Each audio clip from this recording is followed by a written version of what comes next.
Good evening. Hope you're all doing well. Today we are learning Maseches Gittin, Daf Mem Beis, and we're starting on the very top line of Daf Mem Beis. You can stay. You can stay. That's all right.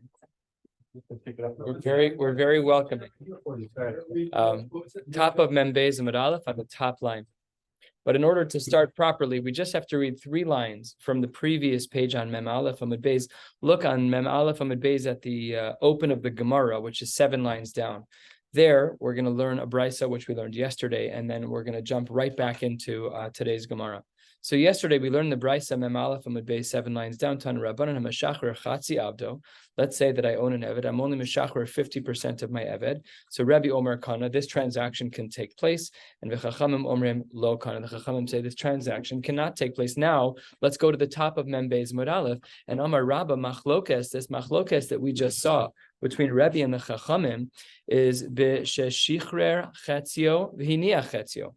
Yes, we know from the case that was just presented by on Mem Aleph Amud Beis, where the owner was meshacher half, but he did nothing with the other half. So let's speak in percentages. If I own an Eved and I'm meshacher 50%, but I maintain 50%, that's what the machlokes is. Aval, says the Gemara 3 lines down. What if I was shichrer chetzio? I gave up 50%, and then umachar chetzio, I sold the second half. I had 100%. I gave up. I was mishacher 50%, and then I sold the other half. Now this Eved has no tethering to me. Or I gave up 50%. Oh, nasan b'matana chetzio. The other half was then given away. So kevan dekanafik mine kule. Since I, as the owner, as the Baal, no longer have any percentages left in regards to this Eved, divrei hakol kana. In other words, we're giving a scope to the machlokes of Rebbe and the Chachamim from Mem Aleph Amud Beis. According to this approach, we're only talking about a machlokes if I was mishacher the first 50% and kept the second 50%. But if I was mishacher the first 50% and then in any way, shape, and form got rid of the next 50%, so says the Gemara, in the name of Rabbah, there is no machlokes anymore. A qualification to the machlokes of Rebbe and the Rabbanon. And the Gemara says, Amar le Abaye, wait 1 second. Uvekulo lo pligi. There isn't a machlokas when you as the Baal give up 100%. Rabbah wanted to say that there's only a machlokas when I give up 50% of the Eved. I was meshacher 50 and I kept 50. But says Abaye, that's not true because we have 2 brisas. And these 2 brisas are going to be the crux of our learning today. So we need to understand these 2 brisas. We're going to have 4 approaches to these 2 brisas over the course of the Amud. So let's stay focused in here. We're 5-6 lines down on Mem Beis Amud Aleph. Here's brisa number 1. V'hatani chada. We have one brisa that says as follows: Hakosev nechasav l'shnei avadav.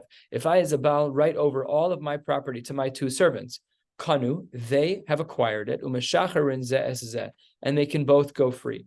And V'tanya idach, we have another brisa. What does the other brisa say?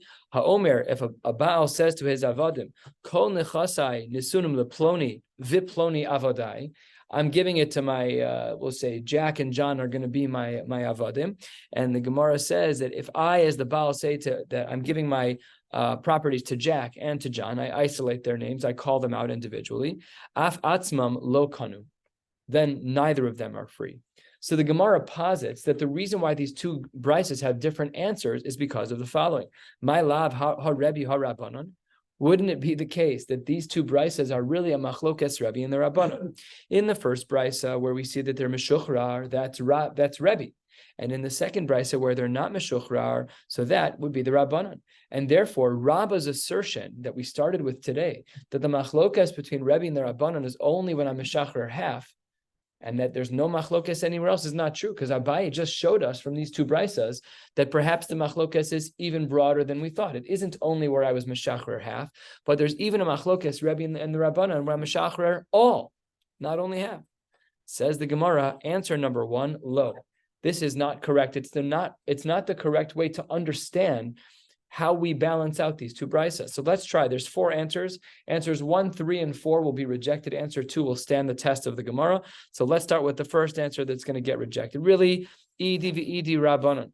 Really, both cases, both brisas are the shita of the Rabbanan. What did the Rabbanan hold in the brisa that we started with on Mem Aleph Amud Beis, the one right by the Gemara? The Gemara says in the name of the Chachamim that if you're Meshachar Chatzi Avdo Lo Kana. So really, it shouldn't work at all. But Hada Amar Kulo, and when we have a case of Kulo, Hada Amar Chatzi. One is talking about where I say that all of my property goes to the Avadim, that works. But in a case of Chatzi, of where I only keep half and forego half, so there he says that it does not work. So that's one possibility. And says the Gemara, Seifa, wait 1 second. That second brisa has a seifa to it that we haven't seen yet. Had we been more erudite, we would have known, but we're not. And that second brisa has a continuation. What does it say? Quarter of the way down on Mem Beis Amud Aleph. V'im amar chatzi lo kanu. If the way that the second part of the brisa reads is that we don't say half to you and half to you, half to Jack and half to John. If that's lo kanu michlal, that implies that the second brisa in the beginning of that brisa, deresha de amar kulo. So says the Gemara, if that's true, then maybe we can't learn it the way that we thought we wanted to learn it, because the Seifa doesn't align with this rationale. We wanted to say that the Seifa was talking about a case of Chatzi, where I give half to Jack and half to John. The Gemara says that's not what that line in the Brisa means, because the last line of the second Brisa says that, which means that the first line of the second Brisa is a case of Kulo. Says the Gemara, Perushe Kamefarish. Really, the Seifa of the second Brisa is coming to explain the Resha of the second Brisa. How so? When it says Af Atzman Lo Kanu, the second Brisa told us that if a man says Kol Nechasai Nesunan Leploni V'Ploni Avodai, that I'm hereby giving over all of my possessions to my servants Jack and John. The Gemara says Af Atzman Lo Kanu. What's the halacha? Ketzad. How do we understand the Brisa? Kigon to Amar Chatzi. The second part of the second Brisa is simply to say that we're describing the case. It's only where it's saying to Jack and to John. And hachanami mistabra, this is very reasonable to assume this, because the isal kadaita choresha to amar kulo. If the first part of the second brisa was talking about kulo, where he had said, I'm giving my properties, all of my properties, but more broadly to the two of you without their names, hashta amar kulo lo kanu. If that first case was talking about kulo, then why do we need the seifa of the second brisa? The seifa, amar chatzi mibaya. If you're not going to be acquired when you have zero, when I own you zero, then for sure, if it's half and half, you're not going to be acquired. So says the Gemara, this isn't a good argument. Imi shum ha, says the Gemara, if that were to be the case, lo iria, that isn't a good argument, because perhaps tana seifa legluye resha, perhaps the seifa of the brisa, which does speak about chatzi, that's only to reveal the appropriate understanding of the resha of the second brisa. What is that?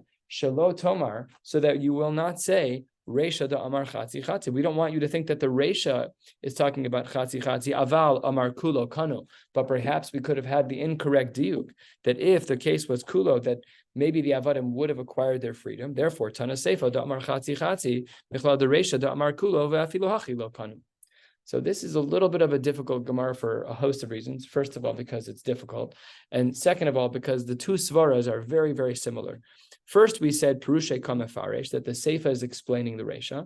And then we give this different answer of Seifa Legluye Resha. It's just to make sure we don't have a misunderstanding about the Resha. The cases are quite similar, but there are differences, Ayin Sham and the Rishonim. And this therefore rejects answer number one as to how we view these two brisas. Let's review the two brisas one more time so that we can make sure that we understand the approaching answers. We had one brisa that taught us that if a person was kosev nechasav l'shnei avodav, a person writes over his things to his servants in plural. There we said that the avadim will go free. However, if he said that they're going to Jack and to John, then they don't go free. How do we understand this contrast between the two brisas? Answer number two is just about halfway down on the page on Mem Beis Amud Aleph. V'ibayisema lo kasha. There's really no difficulty between the two brisas which have discrepancies. Kan b'shtar echad, kan b'shnei shtaros. In one case, you have everyone in one shtar, and in another case, we have everyone in two shtaros. So take a look at Rashi, which is right next to us, halfway down in the Rashi's Bishtar Echad. If you write everything in one shtar, lo kana, kigon kol nechasai v'leploni v'ploni avodai, this does not work. But if you were to write it in two shtaros, maybe that would work. So says the Gemara, wait 1 second. Bishtar Echad, if you're saying that everything was written in one shtar, my area chatzi, who cares if you detail John and Jack's names, it doesn't matter because af amar kulo nami lo kana, because everything's in one star. You can't have everything in one star, as Rashi explained. So says the Gemara, really it's a hachinami kamar, to teach us this and that. So says the Gemara, af atzman lo kanu, when the second brisa says that when the Baal details that he's giving over his properties to Jack and to John, b'medvarim amurim, that this will be that they're not free. That's bishtar echad. Aval b'shnei shtaros lo. V'imamar chatzi chatzi. And if you were to detail the people's names, then the Gemara says, af b'shnei shtaros nami lo kon. Even if they were separate shtaros, it would still not be kona, which is a huge chiddush. This answer seems to stick in the Gemara. And then we move on to the third answer, which will be rejected. The third answer is 2/3 of the way down on Mem Beis Mid Aleph. Again, trying to figure out how to understand the contrast between the two brisos that we found at the top of this page. That perhaps we're talking about when he said all of this in one shot, or when he said it over in two separate shots. So says the Gemara, this is difficult as well. Bishlama, that if you were to say that to them, I understand basar lo kani, that the second person won't be kona because the hakani lekama. If I went over to Jack first and I said I'm giving over all of my properties to my slaves, and then I separately went over to the other person and said I'm also giving over to my slaves, there the second person is not going to be kona because the first slave was already kona. Elakama, but if it's true that the first slave was going to make that kinyan, if that's true, Elakama, but if the first guy were to make a kinyan, then likni nafshe v'likni elechavre. If we're going to say it's bezeh acharze, if I go over to Jack first and then I go over to John, so Jack, he inherits all of my property right away. Now John doesn't get it because Jack got it first. But if Jack gets it, then Jack should be made free, and then he can then free the next Eved too. So says the Gemara, Elamachvarta, therefore this answer doesn't work. Elamachvarta, the correct thing is not this one. And Kiddushanin and Meikara, we need to fall back on the previous answer, which is answer number 2, which distinguishes between the two brisos based on Shtar Echad versus Shnei Shtaros. And the fourth answer, which we're also going to reject, which is a little bit more than 2/3 of the way down, is in the name of Rav Ashi. Rav Ashi makes a gentle diuk in the second brisa, and he says, Rav Ashi Amar, Shani Hasam de Kakari Lahu Avodai. He calls these people my servants. So how can you call them my servants and then have them go free? So that's very interesting. Sometimes a person could refer to my employee as current, or they were my employee as past tense. So we're going to analyze Rashi from that. We're going to analyze Rav Ashi from that lens. Rashi is under the assertion that when he says avodai, it's a present tense word, and that means that they're currently my avodim, and therefore, by definition, they can't go free. But Amar Le Ra from the Rav Ashi, he says, wait one second. The Dilma avodai shahayu kvar. Maybe it just means that they were my slaves, not that they are my slaves. So says the Gemara, after all, we have precedence for this in a Mishnah. Says the Gemara, 3/4 of the way down, Milot Nan. Don't we have a Mishnah that we'll learn in Bava Basra and a couple hundred blot from now? Takosev kol nechasav la'avodo yatsa lecherus. If a person writes over all of his properties to his slave, then the slave goes free because the slave is part of the property. Shiur karka kolshu. However, if the Baal left over even a small parcel of land, the halacha is that he goes free. The lo yatsa lecherus, he doesn't go free. That's the Tanakam. Reb Shimon Omer la'olam hu ben chorin ad sheyomar. One, he will always go free until the Baal says the following phrase.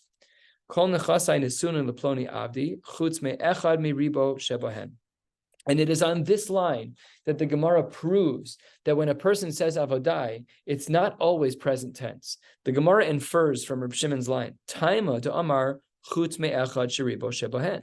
When a person says, I'm giving everything to my Eved except for one of many ribo, halo amar hachi kani. If he didn't say that, it would have been kone. And how could it be kona if the word avodai is present tense? Obviously, it could only be past tense. Otherwise, it doesn't make sense. If I say you are my Eved, then you don't walk out and go free. So if over here the diuk on Reb Shimon is correct, then amai, why would he go free? Eved kakarile. Reb Shimon referred to this person as an Eved. Ella says the Gemara, avadai shehaya kvar. Hachanami avadai shehaya kvar. Just like in the case of Reb Shimon, the word avadai was used as a past tense word, that you used to be my employee, you used to be my eved. So too over here, in our case, it must be that Rav Ashi is wrong, because the word avadai is often used in a past tense form. Good. That's the end of this particular sugya, but we are still talking about Chatzi Eved, Chatzi Ben Chorin, and the Gemara brings an interesting case. This one is less complicated than the previous case, which is Nag Choshor. Now we're starting to feel some like Nezikin stuff. If you have a shor that is Nagach, that gores somebody, and the somebody that he gores is a Chatzi Eved, Chatzi Ben Chorin. So look at this fascinating Gemara. If the Eved gets gored on Yom Shel Rabo, well, let's say he alternates days. Sunday, Tuesday, and Thursday, he works for the Eved. And the other days of the week, those are his days off, because he's Chatzi Eved, Chatzi Ben Chorin. So says the Gemara, we distinguish. If he gets killed Yom Shel Rabo, then the money goes Le Rabo. So if he gets killed on a Sunday by the shore, because it's a day of employment, he got killed on the job, so then who gets the money? The boss gets it. So then says the Gemara, Yom Shel Atzmo, what if it's a day for him? He doesn't get killed, he gets injured. So then a day for him, La'atzmo, the money goes to him or to his Yorshim. So that's already crazy town. That means that his Chatzi Eved, Chatzi Ben Chorin status has a real Lemaisa play on how things pan out financially. That means that if he gets injured or killed on a Monday, all of his money is kept in by his Yorshim. But if he gets killed on a Sunday, which is the day of the Rav, the day of his master, all the money goes. It's an incredible bifurcation of employment. Very sharp. What about Shabbos? Because it doesn't belong to either one of them. I don't know how that works. Well, it's just the money he earns that day. That's not Shabbos. He doesn't earn any money except if he gets. Oh, that's how. Havla. I just don't know how it works. Is this a discussion in Shas somewhere about what happens with the Chatzi Eved on Shabbos? I don't. Property of the Baal on Shabbos. Is he? Or does he only have property for Shabbos? No, it's not. It's not. The lumdus is not that in any one moment he belongs to both.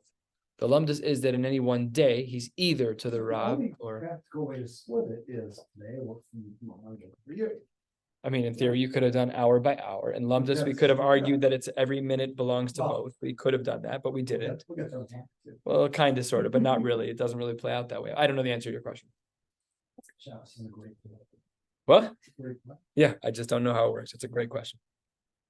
Does anybody say anything here? Okay, I don't know. So then the Gemara says, okay, got it. Because you're Chatzi Eved, Chatzi Ben Chorin, if the Eved gets gored, then if it's a worker's day, then the money goes to the Baal. If it's not a worker's day, the money goes to the Yorshim of the person who died. Says the Gemara, Elameata, if that's true, Yom Shel Rabo, Yisa Shivcha, Yom Shel Atzmo, Yisa Bas Chorin. Says the Gemara, if we do split workers' days versus non-workers' days, then I have a great solution for a very big problem. One of the problems is that an Eved who's Chatzi Eved, Chatzi Ben Chorin, he can't marry anyone. He can't marry a Shivcha because he's partially a Yid. He can't marry a Bas Chorin because he's partially an Eved. So says the Gemara, okay, great. On Sundays, when he works for the Rav, let him marry a Shivcha. And on Monday, when he works for himself, he should marry Bas Chorin. Perfect. I don't know, do you have to divorce at the end of each day? I don't know. But the Gemara is just making a point, and we're actually just teeing up this ball so we can slam it right back on the ground. It says the Gemara, don't be ridiculous. And this chakira is very, very important. Isura lo ka'amrina. We're not talking about isurim. All we're talking about is mumnus. We're just talking about financial transactions. And when we're dealing with financial transactions, then we bifurcate the days, we split them cleanly. Day one is going to be for the Rav, and day two is going to be for Atzmo. Says the Gemara, another case, Toshma, Hamis, and Rashi here, 3 lines from the bottom, points out, Beshor Hamuad Koi, we're talking about an animal that already is known to be a dangerous animal. It's already gored a number of times. And the Gemara says Rashi says 2 lines from the bottom that when we're dealing with a shor hamuad, an animal that's known to kill, de gabe eved, when an eved is killed, no sein shloshin kesef tahainu knas. There's a slap on the wrist that we have to give 30 shkalim, 30 silver coins to somebody. We'll see soon. De'afilu eno shavet dinar. Okay, let's not go into the rest of that. But Rashi here points out that if it's an eved who's gored, 30 sela, 30 kesef has to change hands. So let's go back into our Gemara. Hamis, if this shor hamuad killed, if the shor hamuad killed an eved, misha chetzio eved, he kills someone who's half eved chetzio ben chorin. No saying chatzi knas lirabo, he gives half of the 30 to the rav. Okay, and the language changes here. V'chatzi kofer liyorshav, but half of the cost of the actual person to that person's yorshim. Same split. It's a financial split. But says the Gemara, Amai, why did you make the split that you just recommended? I understand we can't do the wedding thing. That's very complicated because we're only talking about mumminus. But this is a mumminus case. And Amai, why would you split it this way? Hachanami, we should say, Lema Yom Shel Rabo L'Rabo, that if he gets killed on a day, which is a work day, then why is it only 15 of the 30 kesef goes to the Rab? It should be 30. And then Yom Shel Atzmo La'atzmo, then if it's a day when he was just on a family day and he got killed by a Shor HaMuad, then it should be that all of the money should go, the cost of the person, forget about a knas, all of the money should go to his family. Says the Gemara, this case is different. This case is different because Shani Hachadika Kalya Karna. Because here, the Eved not only lost out on that day, but he also never gets the principal back. In other words, the person's a goner and he has no way to recoup. In the previous case, it might have been that he was injured. So we were discussing Shevis. We'll discuss all of that in a minute too. So says the Gemara, well then, what is the case? What is a case where we would have a clean split of Rav over here and Atzmo over there? So says the Gemara, the case is Kegon Shehiko al Yodo v'tzamsa Yodo v'sofa. He got hit on his hand. His hand literally means it dried out, which means that he had some kind of injury and that he'll heal from it down the road. In such a case, that's when we'd say that the money on the day of the Rav, if the injury happens on a Sunday, the money goes to the Rav, and if the injury happened on a Monday, then all of the money would then go to the person himself.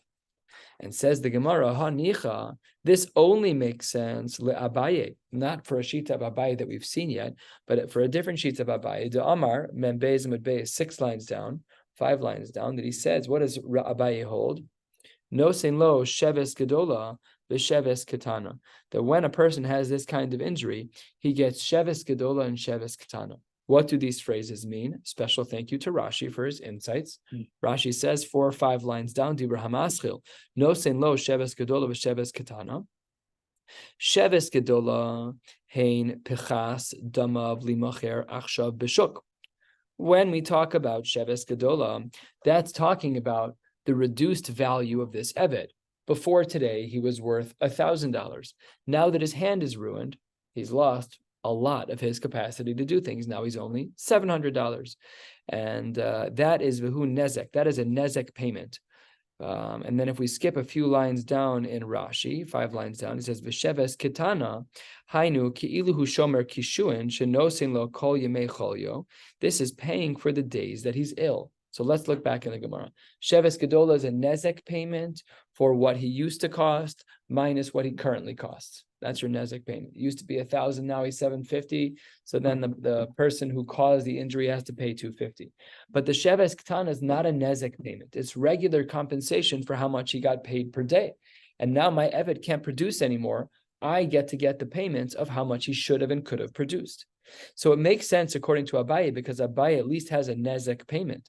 Elo the Rava, according to Rava, who says there is no Sheves Gedola in this case, Damar Eino no sein lo, ela shivto shebechol yom vayom, hai shorhu, v'shor eino mishalim ela Nezek. Rava's case is very difficult to understand because Rava says that when a person gets injured this way, that there is no Nezek payment. But how can that be? This only makes sense according to Abaye because Rava says that there's only Sheves and no Nezek.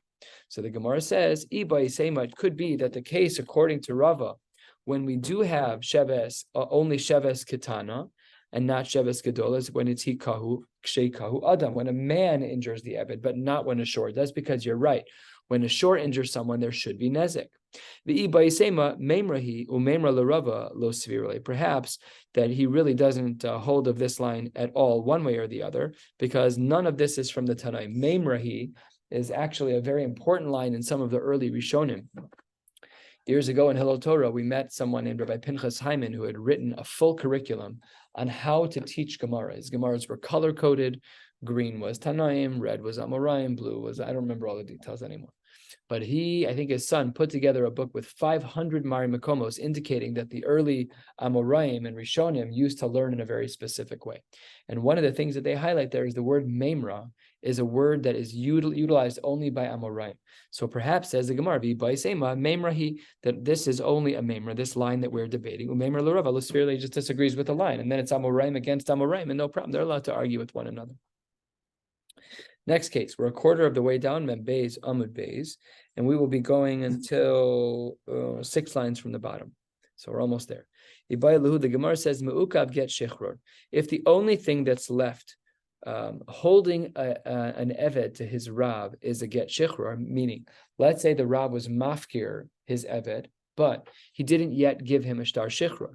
So then the Gemara says, yesh lo knas, o ein lo knas. Would there be a knas payment in a case like this, if he were to have been hurt by a shor hamuad? Do we say kesef shloshim shkalim yitain la'adonav amarachmana, that we need a case where there are 30 shekel paid and v'hai lav adonhu, and because he was already mafkir his eved, but even though he didn't write a get shichror, he's not an adon anymore.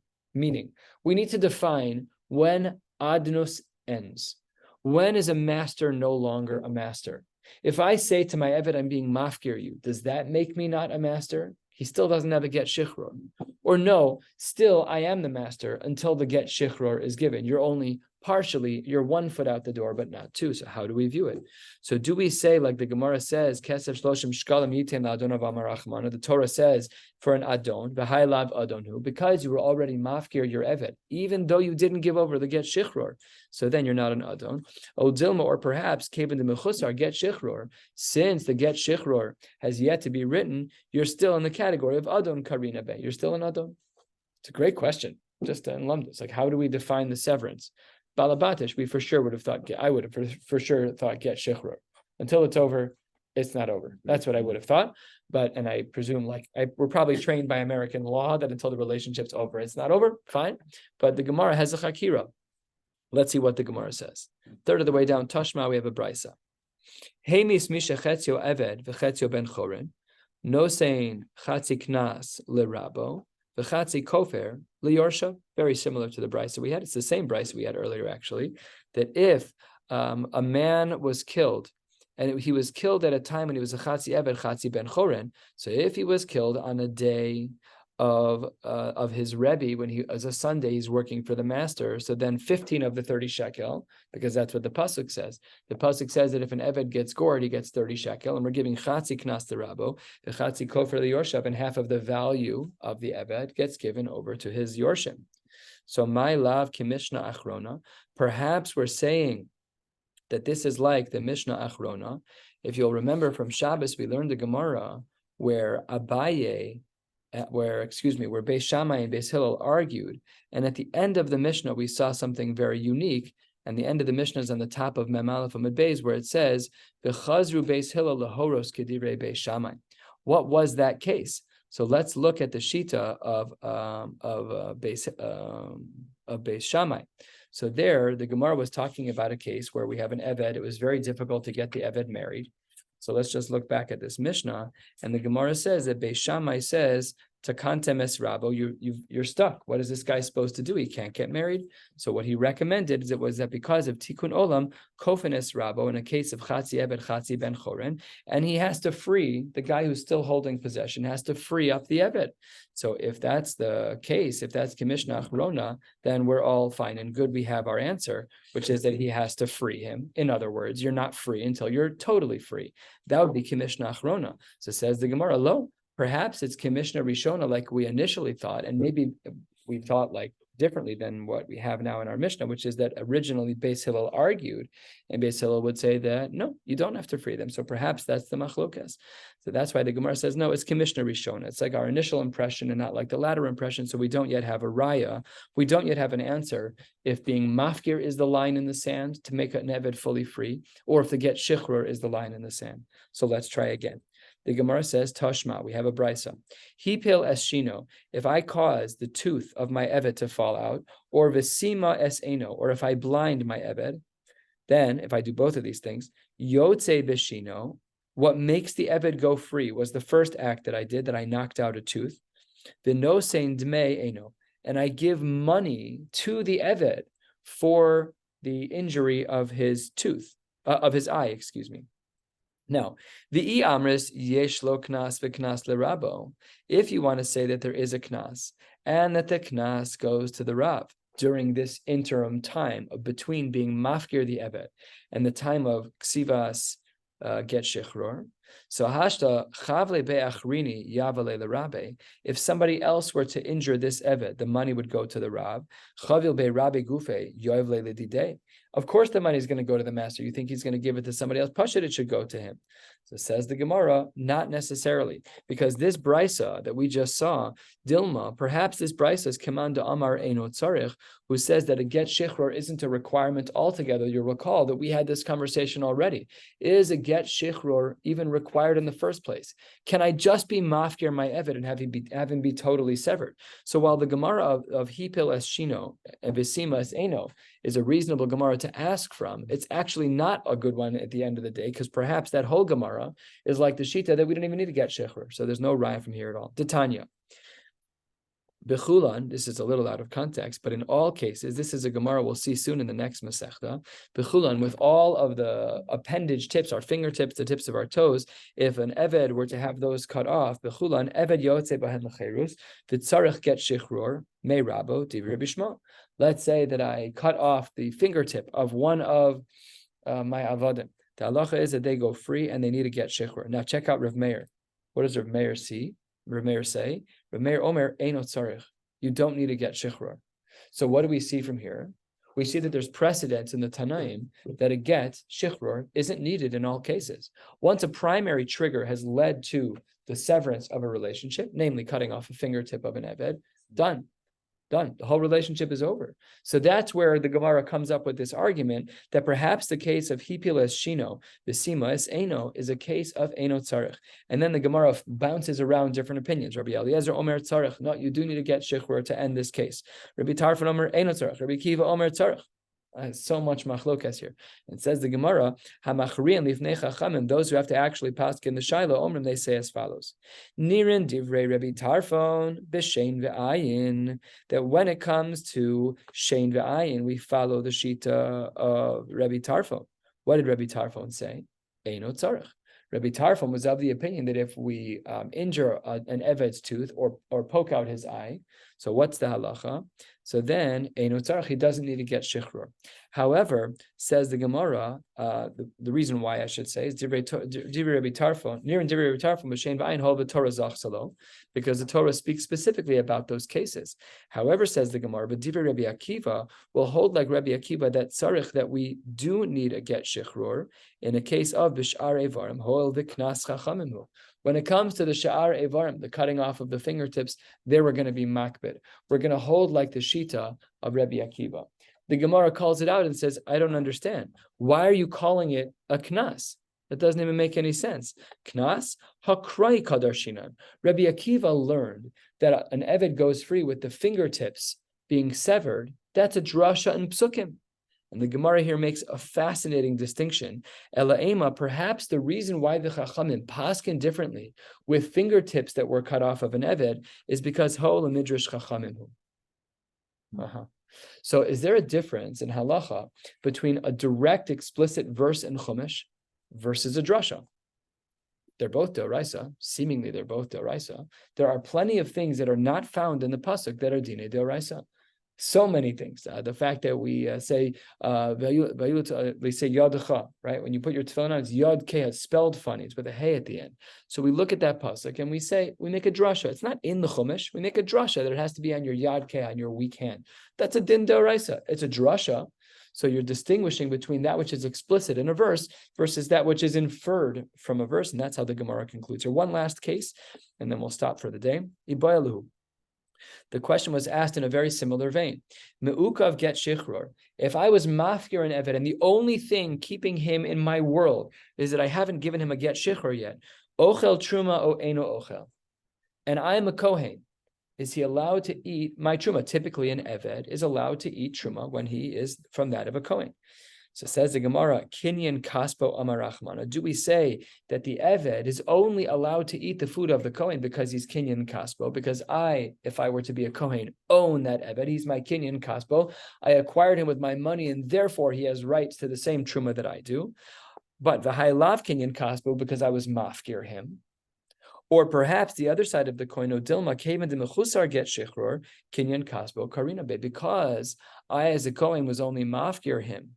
I have yet to be to free him with a get shichror. Perhaps that still leaves me in the category of Kinyan Kaspo. So says the Gemara, let's try and figure out from a very, very unfortunate case.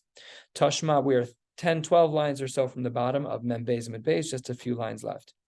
Tashma, de Amar Rav Misharshia, Kohenes, a woman is a Kohenes, and she had a baby. Shenis Are Vlada Bevlad Shivchasa. She and her maidservant had babies at the same time, and they looked very similar. So, and they couldn't tell them apart.